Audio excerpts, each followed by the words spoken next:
আসসালামু আলাইকুম ভিউয়ার্স, কেমন আছেন সবাই? আজকে আমি পৃথিবীর সবচেয়ে সহজ কিন্তু দারুণ মজার একটা রেসিপি নিয়ে চলে এলাম। রেস্টুরেন্টগুলোতে আমরা যেই কোলস্লো খেয়ে থাকি, সেই কোলস্লোর রেসিপি নিয়ে আজকে আমি চলে এসেছি। আমি আশা করছি আমার আজকের রেসিপি ভালো লাগবে আপনাদের।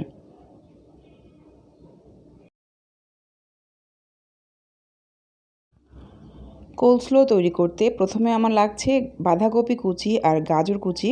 আমি বড় সাইজের একটি বাঁধাকপির 4 ভাগের 1 ভাগ অংশ কুচি করে নিয়েছি, আর মাঝারি সাইজের একটি গাজর কুচি নিয়েছি।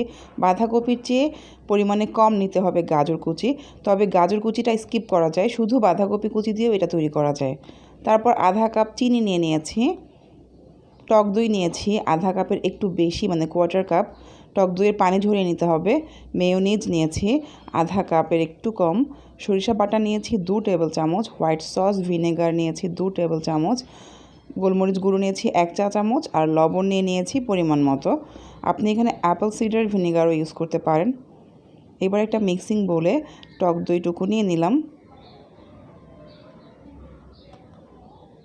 তারপর সরিষা বাটা নিয়ে নিচ্ছি। এই উপকরণগুলোর পরিমাণটা কম বেশি হতে পারে, আপনার টেস্টের উপর ডিপেন্ড করছে। তারপর ভিনেগার নিয়ে নিলাম। তারপর চিনি দিয়ে দিচ্ছি, আপনি চিনির পরিবর্তে এখানে মধু ইউজ করতে পারেন। তারপর লবণ দিয়ে দিচ্ছি। মেয়োনিজ দিয়ে দিচ্ছি। মেয়োনিজের একটা রেসিপি আমি আমার চ্যানেলে শেয়ার করেছি, যার লিঙ্ক আমি ডেসক্রিপশন বক্সে দিয়ে দিচ্ছি, আপনারা চাইলে দেখে নিতে পারেন।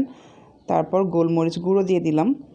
এবার একটা হ্যান্ড হুইস্কের সাহায্যে এই সবগুলো উপকরণ খুব ভালো করে মিশিয়ে নিতে হবে।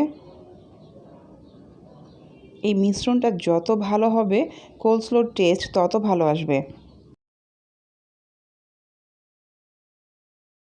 অনেকে অভিযোগ করে থাকেন কোলস্লো তৈরি করে রাখলে সেখান থেকে পানি উঠে যায়।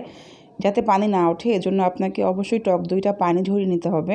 আর বাঁধাকপি আর গাজর কুচিটাও পানি ঝরিয়ে নিতে হবে। এটা কুচি করার পর চাইলে একটু ফ্যানের বাতাসে রেখে পানিটা শুকিয়ে নিতে পারেন। তারপর আমি এই মিশ্রণটা এই বাঁধাকপি কুচি আর গাজর কুচিতে ঢেলে দিচ্ছি। এবার এটা খুব ভালো করে মিশিয়ে নিচ্ছি। এই কোলস্লো তৈরি করার পর আপনি এভাবে মিক্স করে একটা র্যাপার দিয়ে বা পলি র্যাপার বা ঢাকনা দিয়ে ঢেকে 20 মিনিটের মতো রেখে তারপর সার্ভ করবেন। আমি সবজি বিরিয়ানি রান্না করেছিলাম, বিরিয়ানির সাথে এটা আমি সার্ভ করেছি। বিরিয়ানি, চাইনিজ আইটেম, পোলাওর সাথে এটা খেতে তো ভালো লাগেই। এছাড়াও আপনারা সবাই জানেন যে fast food item, burger, sandwich, chicken fry বা যে কোনো ফাস্ট ফুড আইটেমের সাথে এটা খেতে ভালো লাগে। গেস্ট আসার আগের দিন রাতেও এটা তৈরি করে ফ্রিজারে রেখে দেওয়া যায় ওভারনাইট। তারপর গেস্ট আসলে খাওয়ার জাস্ট আধা ঘন্টা আগে এটা ফ্রিজার থেকে বের করে সার্ভ করা যায়।